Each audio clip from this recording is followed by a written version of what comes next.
Welcome back to another episode of the More Than Muscle podcast. It's your boy, Trainer Greg McBride, aka Mr. More Than Muscle, the Dad Bod Destroyer. Welcome back, everybody. It's been a brief moment, and if this is your first time listening to the podcast, welcome.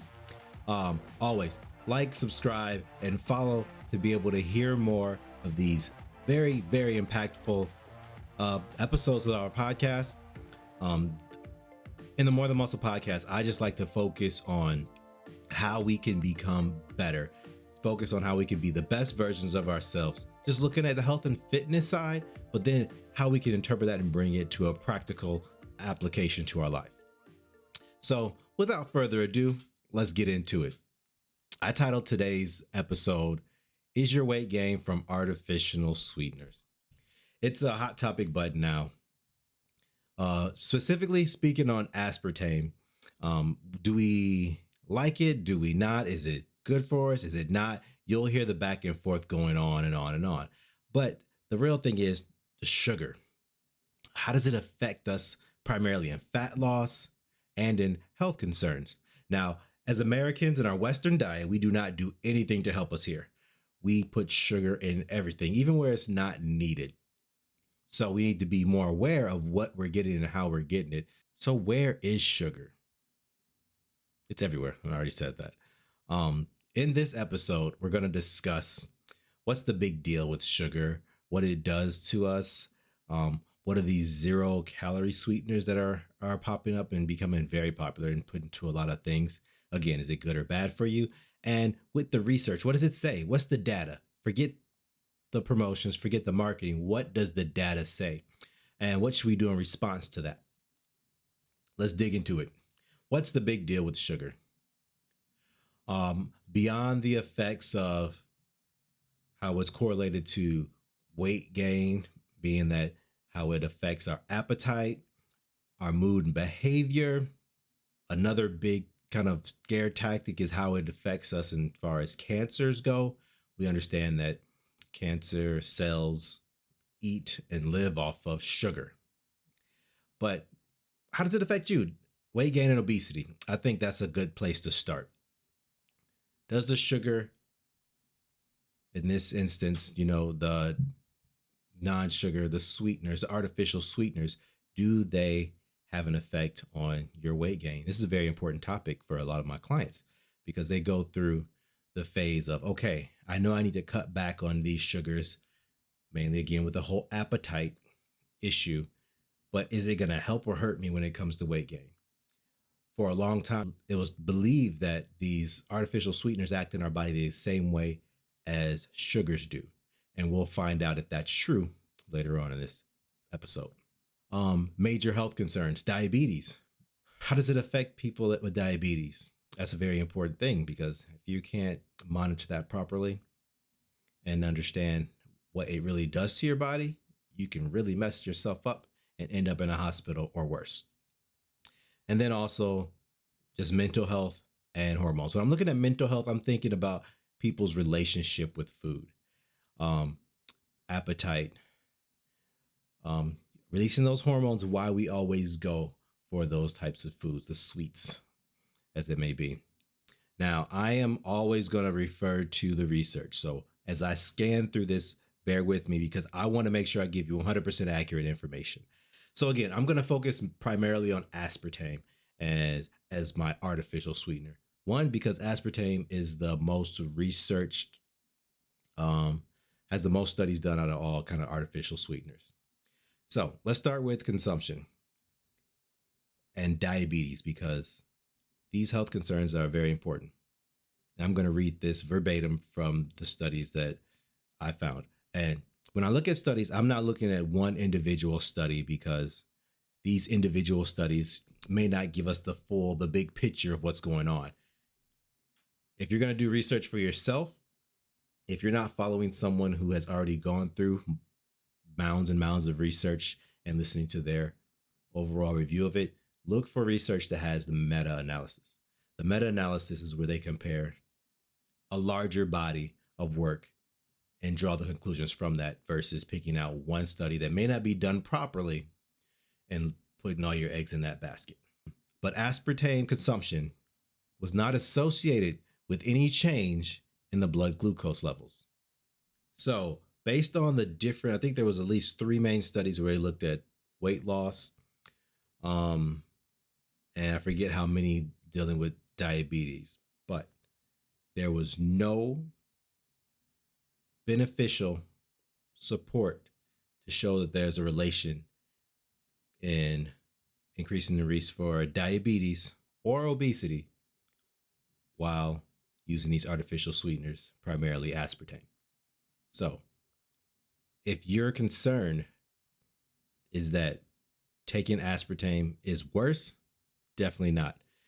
It could be better. Some research has shown that, but across the board, the differences are close to being none. So, if you can take it and reduce the amount of sugar that you have, there's a plus right there.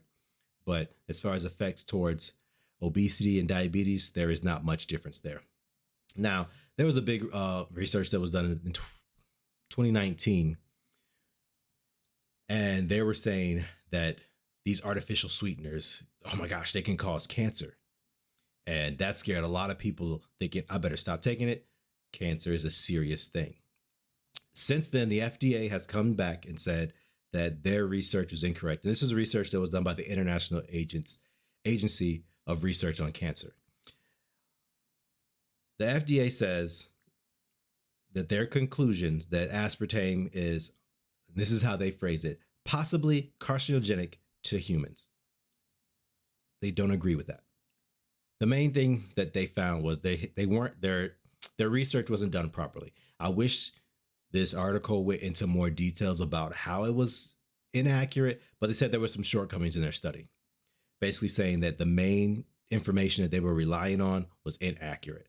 So with that, there is no correlation between these artificial sweeteners such as aspartame and cancer, knowing that there have rules and guidelines.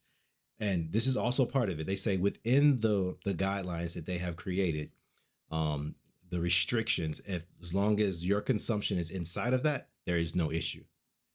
Now that puts some of the weight back on you because you have to make sure that you're within those guidelines. But again, I'll be dropping in different figures for you to research on your own because it's important that you know and see this information as well.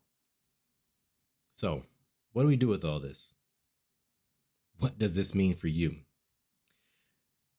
All the research in the world doesn't give you a good breakdown of how to apply it.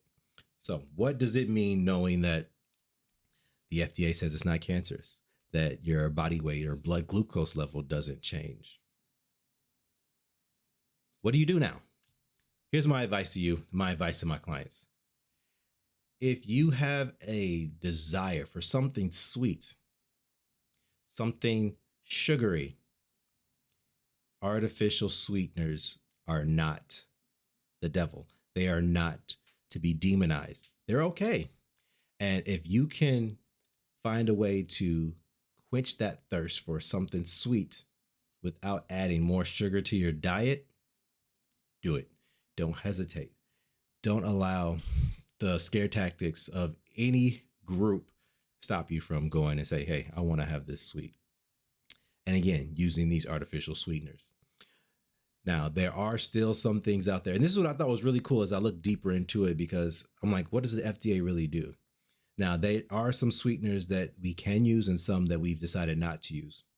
There are 3 specific sweeteners that are not allowed in the US. And please don't bite my head off if I say I'm wrong. Evantame, Neotame, and this one I'm going to butcher. Theumantine. Those 3, now, respectively, 20,000 times sweeter than sugar. Neotame, 7,000 to 13,000 times sweeter than sugar.